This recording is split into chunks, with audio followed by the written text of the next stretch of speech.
I've got about apparently 5 or 6 minutes to say the most useful things I can think of. I'm going to do my best. It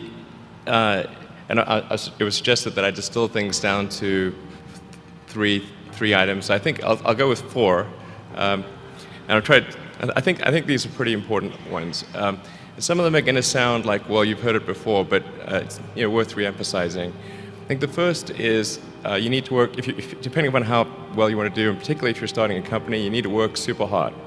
So what does super hard mean? Well, when my brother and I were starting our first company, instead of getting an apartment, we just rented a small office and we slept on the couch. And we showered at the YMCA, and we're so hard up we had just one computer. So the website was up during the day, and I was coding at night, 7 days a week, all the time. And I sort of briefly had a girlfriend in that period, and in order to be with me, she'd have to sleep in the office. So work hard, like every waking hour. That's the thing I would say particularly if you're starting a company.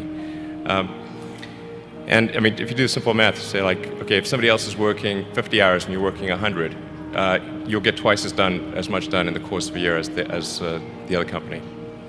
The other thing I'd say is that if you're creating a company or if you're joining a company, the most important thing is to attract great people. So either join a group that's amazing, that you really respect, or if you're building a company, you've got to gather great people. I mean, all a company is a group of people that have gathered together to create a product or service.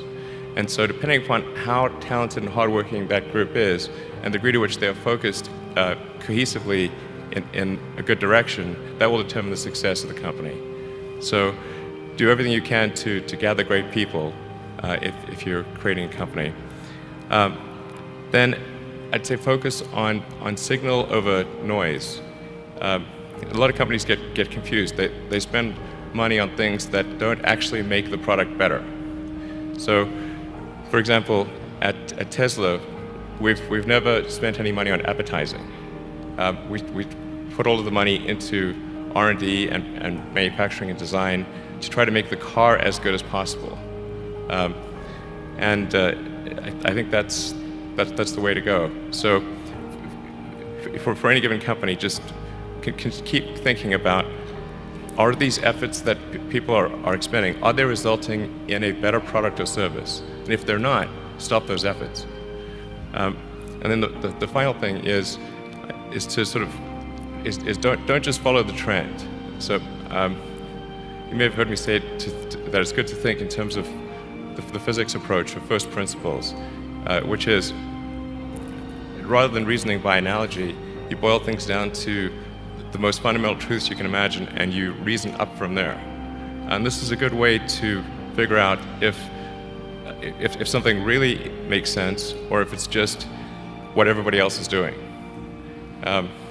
It's hard to think that way. You can't think that way about everything. It takes a lot of effort.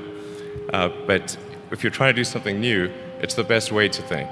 And that framework was developed by physicists to figure out counterintuitive things like quantum mechanics. So it's really a powerful method.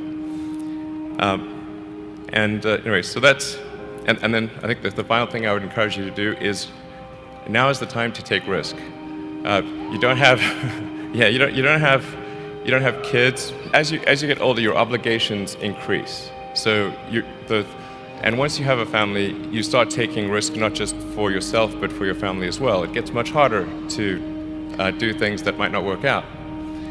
So now is the time to do that before you have those obligations. So I would encourage you to take risks now. Do something bold. You won't regret it. Thank you.